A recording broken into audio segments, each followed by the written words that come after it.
Хүний хорвоо авдаагаар дүүрэн. Гэхдээ авдаа бүхэн өөр өөрийн төлөөстэй байдаг. Зарим нь мөнгөөр үнэлэх боломжгүй үр дагавар дагуулдаг бол зарим нь мэдээч боломжтой. Тэгвэл өнөөдрийн дугаараар та бүхэнд түүхэнд тохиолдож байсан мөнгөөр үнэлэгдэх боломжтой хамгийн том авдаануудыг хүргэж байна. 2010 онд Францын төмөр замын сүлжээний хамгийн том компани хуучирсан галт тэрэгнүүдээ жагсаалтаас гаргаж, оронд нь 2000 ширхэг галт тэрэг болон бүхээгнүүдийг нийт 20 тэрбум доллараар худалдан авах захиалга өгөв. Улмаар 4 жилийн дараа буюу 2014 онд Францын талын захиалсан 2000 ширхэг галт тэрэг бэлэн болж, үүрэгт ажилдаан гарахаар завтахад галт тэрэгний өргөн нь Францын төмөр замын царигаас хэтэрхий өргөн хэмжээтэйгээр үйлдвэрлэгдсэн байв. Мэдээж галт тэрэгний өргөнийг Францын тал өөрсдөө хэлж захиалсан байтал хэрхэн ийм зүйл болов хэмээн бүгд гайхширцгаав.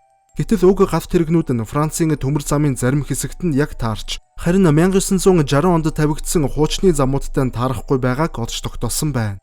Бүр тодруулбал шинээр тавьсан төмөр замууд нь 146 см-ийн өргөнтэй байсан бол 1960 онд тавьсан төмөр зам нь 121 см-ийн өргөнтэй болохыг олж мэдсэн гин.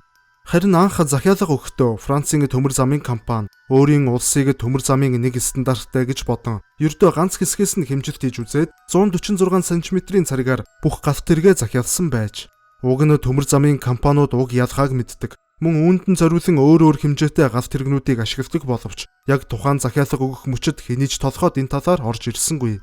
Гэхдээ сайн мэдээ гэвэл тэд захиалсан галт тэрэгнүүдээ буцаасангүй.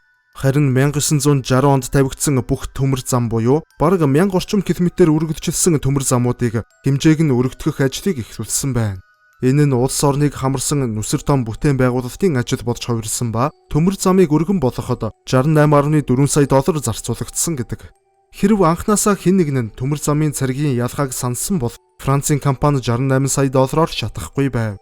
Гэхдээ нөгөө талаараа уг алдаанаас болж Франц улс төмөр замын нэгдсэн нэг царигтай болж өөрчлөгдсөн юм. Сүүлийн жилүүдэд биткойны хан шогцсон өсөж, үүнээс улбаалan олон зуун хүмүүс саятан гэдэг тодорхойлолтод шинээр багтах болсон. Мэдээж хэрэг биткойноор оролцдог хүмүүс бүгд ханш бага байх үед нь худалдаж аван, ханш нь өссөн үед буцааж заран асар их мөнгө олохыг хүсдэг. Харин Джеймс Хавелс хэмээх Их Британий нэгэн IT компанид ажилладаг залуу 2009 онд биткойн 0.3 доллар буюу үнэгүй шахуу байх үед 7500 ширхэг биткойн худалдан авчээ. Гэвч тэрээр өөрийн хайнга зангаасаа болж бүх биткойноо автсан юм. 2013 онд тэрээр өөрийн лаптопыг шинжлэх зорилгоор 30 лаптопоо хаяхын өмнөхөө хард дискэн дээр хуулсан биткойнуудаа тусад нь ялхан уутанд хийсэн байна. Харамсалтай нь манай хүн дэндүү замбраагүй нэгэн байсан бөгөөд биткойн хадгалсан хард дискээ сайн давд хийдэггүй 90-50 орхисон ба идэж уусан хоол хүнснийх нь сав суулгахтай зэрэгцэн ширээн дээр нь байдаг байж. Гэтэл нэг өдөр гинт тухайн орсон бололтой гэр орноо цэвэрлэж байгаад хэрэггүй хогнуудаа нэгтгэн нэг том уутанд хийх үедээ хард дискээ хадгалсан уутыг анзаарлахгүйгээр хогнуудтайгаа нийлүүлэн хаясан гин. Мөн хамгийн харамсалтай нь 1 жилийн дараа буюу 2014 онд нэг ширхэг биткойны ханш 500 долларт хүрэх үед гинэт тэрээр өөрийн биткойныг санан хаасайгүй хайж эхлэв. Харамсалтай нь хаанаас шайгаад олдохгүй байсан тул 1 жилийн өмнө хогтой нийлүүлэн хаясан болохон гинэт ухаарсан байна. Ингээд манай хүн хогийн цэг дээр очин олон өдрийн турш хард дискээ хайсан ч олж чадсангүй. Хэрв уг залуу илүү их цэгцтэй байсан бол түүний нийт биткойн яг өнөөдрийн ханшаар 97 орчим сая долларт хүрэхээр байв. 2020 оны 3 дугаар сард Их Британд амьдардаг хосууд нэг их зүйл бодолгүй хэдэн ширхэг суглаа худалдан авчээ. Ийхүү гэртээ хараад залуус суглаануудаа хусаж үзтэл тэдгээрийн нэг нь 48 сая фунт стерлингийн шагналтай суглаа байв. Залуус тэр дороо гайхан алмаарч энэ бүх мөнгөөр чухам яг юу хийх үү? Ямар бараа бүтээгдэхүүн худалдаж авах уу зэрэг асар их зүйлс төсөөлөн бодож баяраа урдчлан тэмдэглэж эхлэв. Улмаар залуус хэсэг тайвширсны дараа нөхөр нь ямар ч хонжиргүй суглаануудаа гаргаж хаях үедээ 48 сая фунт стерлинг хожсон суглаагаа ч мөн бусад суглаануудтай нийлүүлэн хаясан байна.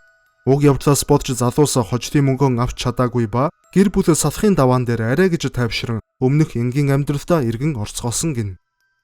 1988 онд Америк нэгдсэн улсын сансар судлалын NASA агентлаг ангараг гаригийн хөрсний бүтцийг судлуулахаар өөрийн хиймэл дагуулыг ангаргийн тойрог зам руу илгээсэн байна. Гэвч хиймэл дагуулыг дэлхийгээс дөнгөж хөөргөөд удаагүй байтал NASA-гийн эрдэмтэд тооцоолол дээрэн автсан болохоо ойлгов. Өөрөөр хэлбэл хэмжилтийн буруу нэгжээр тооцоолол хийсэн тул бүх тооцоолол нь буруу гарсан болохыг ойлгосон байна. Үүний улмаас хэмээх дагуулыг ангараг руу зөөж байсан пуужингийн чиглэл өөрчлөгдөн мөн зогсох газар нь ч хэтрэн ангараг гаригийг өнгөрч дэлхийдээ холбоо тогтоох боломжгүй адсын адсыг зорьсон гин.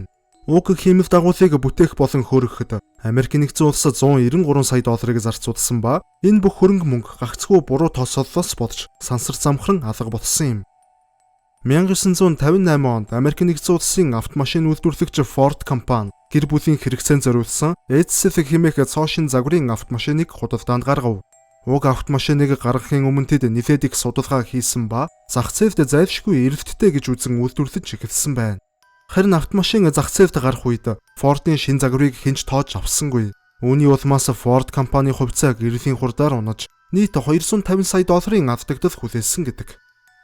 Алиаск муж Америкийн нэгдсэн улсын 49 дахь муж болохоос өмнө хаант Оросын мэдэлд байсныг хүмүүс мэднэ. Харин 1867 онд Орос улс хэтэрхий уудам газар нутгийг захирах мөн судалгаа шинжилгээ хийхэд хүндрэл учирч эхэлсэн тул Америкийн нэгдсэн улсад ердөө 7.2 сая доллараар худалдсан түүхтэй. Учир нь Оросуудын хувьд тус бүс нутгийн бүхий л автны нөөцийг ухаж дуусгасан гэж бодож байж. Гэвч Америкчууд худалдаж авсныхан дараа нөөц тогтоох тусгай хайгуул хийж эхэлсэн ба асар их хэмжээний авт болон газрын тос Аляскийн газрын гүнд байсаар байгааг олж тогтоосон байна.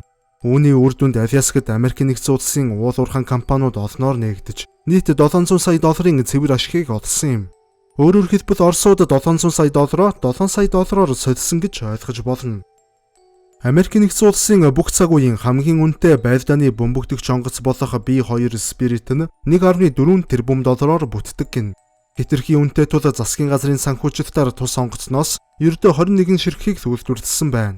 Харин 2008 онд Гуамын ойролцоо B2 нисэх онгоц туршилтын нислэг хийж байх үед генетикийн техникийн саатлаас болон газар дунан дэлбэрэв. Уг ослын шалтгааныг борооны ус онгоцны компьютерийн хэсэгт нэвчин орж техникийн саатал үүсгэснээс болоод осолдсон гэх дүгнэлтэнд хүрсэн юм. Харин тус онгоцыг жолоодож явсан хоёр нисгэгч хоёул шүхэртэйгээ онгоцноос үсрэн амьд үлдцгээсэн байна. Стив Джобс гэх нэрийг мэдэхгүй хүн гэж бараг байхгүй байх.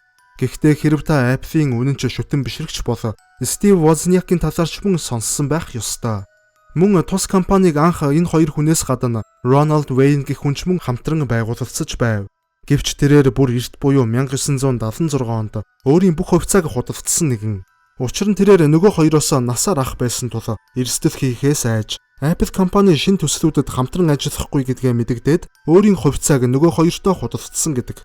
Тухайн үед Ronald Wayne Apple компани 10%-ийг эзэмшдэг байсан ба өөрийн бүх хувьцааг ердөө $800 худалдсан гин. Хэрэв тэрээр 2013 он хүртэл хувьцаагаа худалдалгүй хадгалсан бол 35 тэрбум $. Хүрэхээр байв. Ямар ч тач миний олж мэдсэн түүхэнд хамгийн үнэтэй алдаанууд нэг иймэрхүү. Хэрэв танд мэддэг, илүү алдагдал хүлээсэн түүхүүд байдаг бол сэтгэгдэл хэсэгт бусадтайгаа хуваалцаж болох юм. Хэрэв та түүхцэг эмэн сувгийг дэмждэг бол миний бичсэн уг романыг интерном болон аз хүрийн бүх салбаруудаас худалдан авахаас гадна 8020 66 67 дугаарт залхан хүргүүлэх боломжтой.